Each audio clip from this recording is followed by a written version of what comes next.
Mat chef Kaushik செஞ்ச மாதிரி செஞ்சு பார்ப்போம், ட்ரை பண்ணி பார்ப்போம் அவரோட ரெசிபியை. இப்போ வந்து எவ்வளோ சாக்லேட்டு துருவி வச்சிருக்கு?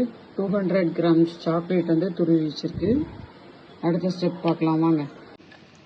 அவர் சொன்ன அதே மெஷர்மெண்ட்டில் நாங்கள் வந்து 200 கிராம் சாக்லேட்ஸ் எடுத்துருக்குறோம், அதை துருவி வச்சுருக்கோம்.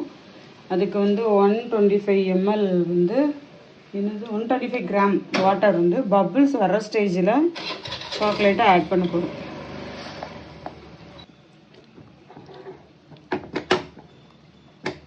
இப்படி மிக்ஸ் பண்ணிகிட்டே இருக்கணும். இதுக்கு அடுத்த ஸ்டெப் என்னது, ஐஸ் க்யூப் அடியில் வச்சு இது வந்து விஸ்க் பண்ணணும் தானே. ஓகே பார்ப்போம். நல்லா சில்கியாக அது மெல்ட் ஆனதுக்கப்புறம் இதை வந்து நம்ம ஐஸ் க்யூப்பில் வச்சு விஸ்க் பண்ண போகிறோம். இப்போ என்ன பண்ணுறாங்கன்னா அதை நல்லா சூடு ஆற வச்சிட்ருக்காங்க. மக்களே, அடுத்த ஸ்டெப் என்னன்னு பார்த்தீங்கன்னா, இந்த ஐஸ் க்யூப்புக்குள்ளால பாத்திரத்தை வச்சு நம்ம ரெடி பண்ணி வச்சுருந்த அந்த சாக்லேட் வாட்டர் மிக்ஸை வந்து ஊற்றி கை விடாமல் மிக்ஸ் பண்ணிகிட்டே இருக்கணும். இதில் முக்கியமான விஷயம் அவர் என்ன சொன்னார்னா, இந்த வாட்டர் வந்து சாக்லேட்டுக்குள்ளேயோ சாக்லேட் வந்து இந்த வாட்டருக்குள்ளேயோ மிக்ஸ் ஆகிடக்கூடாது. இப்போ கொஞ்சம் உங்களுக்கே டிஃப்ரென்ஸ் தெரியும், கொஞ்சம் கொஞ்சமாக திக்காக ஆரம்பிச்சிருக்கு. இது பாப்பா எவ்வளோ நேரத்தில் தான் இது திக்காகுது அப்படின்னு. ஒரே டைரக்ஷனில் மட்டும்தான் அவர் மிக்ஸ் பண்ணணும்னு சொல்லியிருக்கிறாரு.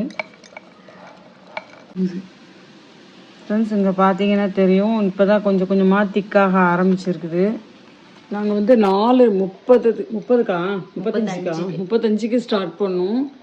இப்போ வந்து 4:45 ஆக போகுது. 3:45 தாண்டியாச்சு, 10 நிமிஷத்துக்கிட்ட ஆயிடுச்சு. ஆனாலும் இந்த ஸ்டேஜில் தான் இருக்குது. பார்ப்போம் இது எப்போ தான் திக் ஆகுது அப்படின்னு பார்ப்போம். இன்னும் கோலம் பண்ணுறேன் மக்களே. Almost completed.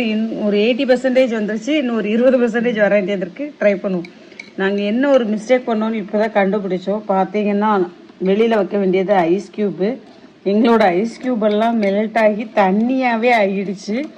ஸோ ஐஸ் க்யூப்பாகவே இருந்துச்சு. நிறைய ஐஸ் க்யூப் போட்டு பண்ணிங்கன்னா அவங்க சொன்னால் அதே 15 மினிட்ஸில் வந்துடும். ஆல்மோஸ்ட் டன், முடிஞ்சிருச்சு. சரிப்பா, அவர் 5:30 மணிக்கு அப்புறம் தான் வேறு சூடாக அப்படியே வா சூப்பராக இருக்குது. இப்போ தான் டெக்ஸ்டர் கரெக்டாக இருக்குல்ல, உனக்கு தெரியலையா? சாப்பிட்ரு.